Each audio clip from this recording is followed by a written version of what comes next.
Pemimpin dan kader utama Partai Demokrat, baik pada tingkat pusat maupun daerah, yang saya cintai dan saya banggakan.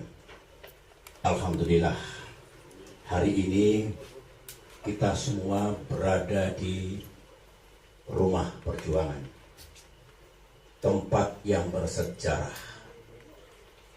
Sebelum acara resmi kita mulai,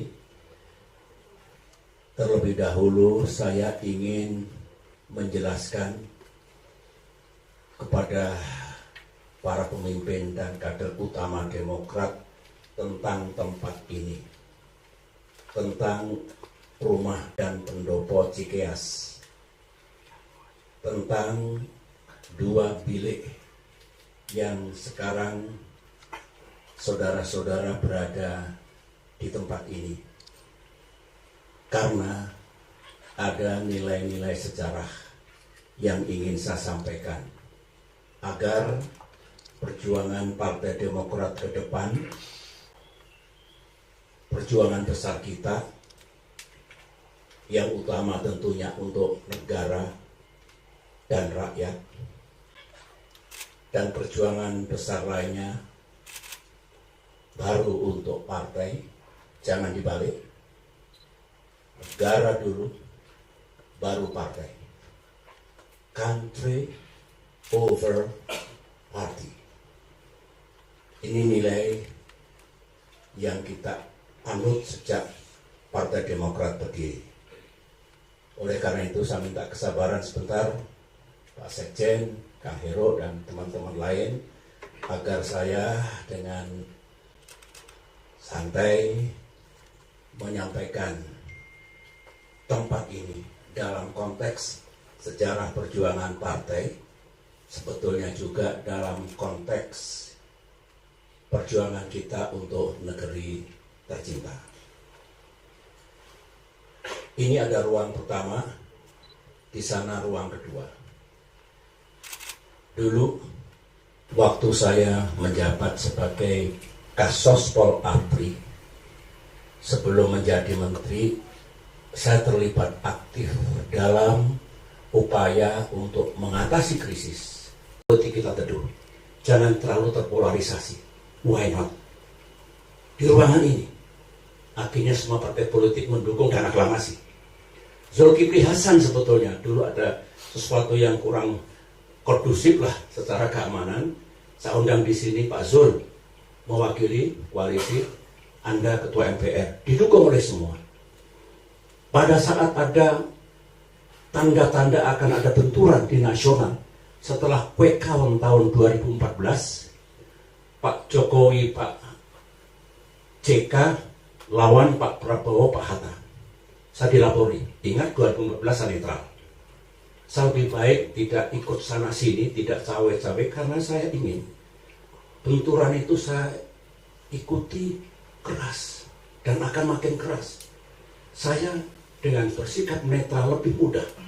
Tugas saya memastikan nomor 1, pemilu dan pilpresnya berjalan secara aman dan damai. Itu tanggung jawab saya, tanggung jawab presiden. Aman dan damai. Yang kedua juga secara free and fair. Jurdil, tanggung jawab saya. TNI, Polri, BIN, semua saya instruksikan netral. Sama dengan 2009, saya maju lagi netral. Seperti itu.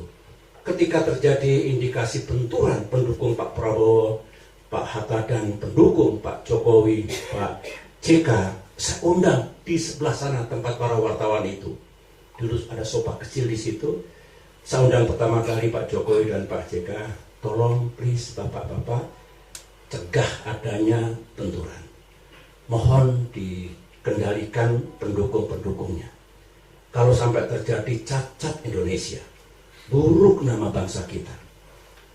Alhamdulillah beliau berdua bersedia.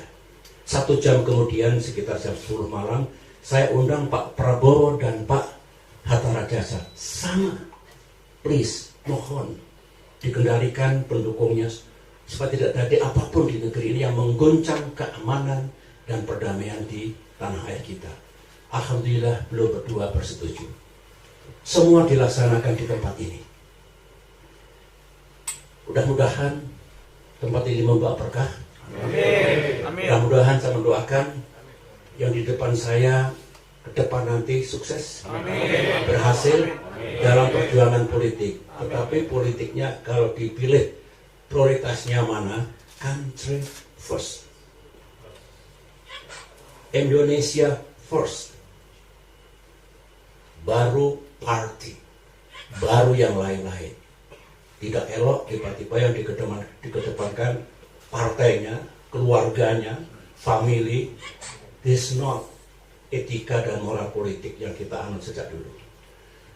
Dengan penjelasan ini, mudah-mudahan kita semua, ayo kita jaga nilai-nilai yang kita yakini sebagai partai, etika, moral, penghormatan kepada konstitusi, undang-undang, tatanan sistem, hubungan dengan rakyat, mendengarkan aspirasi mereka, agar kebijakan nanti entah di pusat maupun daerah pas secara konstitusional, pas sesuai dengan visi pemimpin, dan pas sesuai harapan rakyat Indonesia.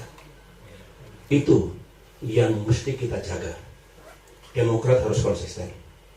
Apakah kita berada di oposisi dulu pernah, atau setelah kita berada di pemerintahan tetap dengan values itu. Kita dukung Pak Prabowo agar sukses, etikanya begitu. Karena kita bagian dari pemerintahan, mendukung dan mengawal. Mengawal kalau ada sesuatu yang ingin disampaikan Demokrat, manakala tanpa disadari ada kebijakan pemerintah yang mungkin sedikit kurang pas dan barangkali bertentangan dengan aspirasi rakyat.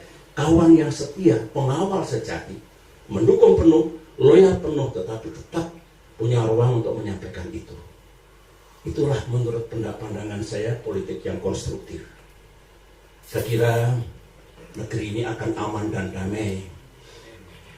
Rakyatnya makin mendapatkan kesejahteraan, pemerintahnya di pusat dan daerah adil. Kalau itu semua kita junjung tinggi dan kita laksanakan. Nah, dengan cerita ini saya ingin pindah ke sebelah. You could feel, merasakan apa yang dalam proses sejarah berdirinya Partai Demokrat di situ sebagai saksi. Saksi pertama Tuhan Yang Maha Kuasa, Allah Subhanahu wa Ta'ala.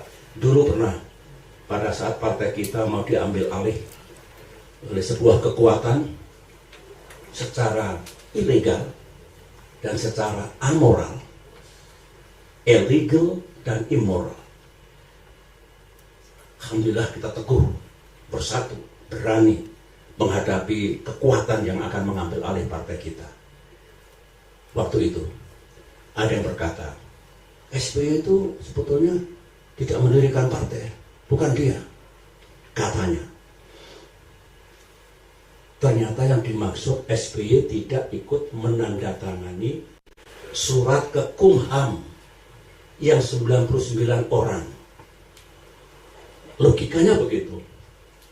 Pertanyaan saya, 99 orang termasuk staf saya, Arifin di belakang, tolong lihat itu. Ini staf saya sejak saya jadi menteri, ikut menandatangani. Ini yang disebut para pendiri masuk. Yang dianggap pendiri itu. Saya tanyakan, yang didaftarkan ke Kumham apa? Ya partai, Pak. Partai apa? Partai Demokrat, Pak. Lah siapa yang bikin Demokrat lahir dengan semua tadi? Oke. Selesai, jadi nggak usah ikut debat kusir yang nggak jelas begitu. Saya alhamdulillah ketemu di ruangan ini bisa menyaksikan. Sekarang tenang sambil berbelok ke sana. Wartawan dulu Pak. Oke, silakan. Wartawan dulu, silakan.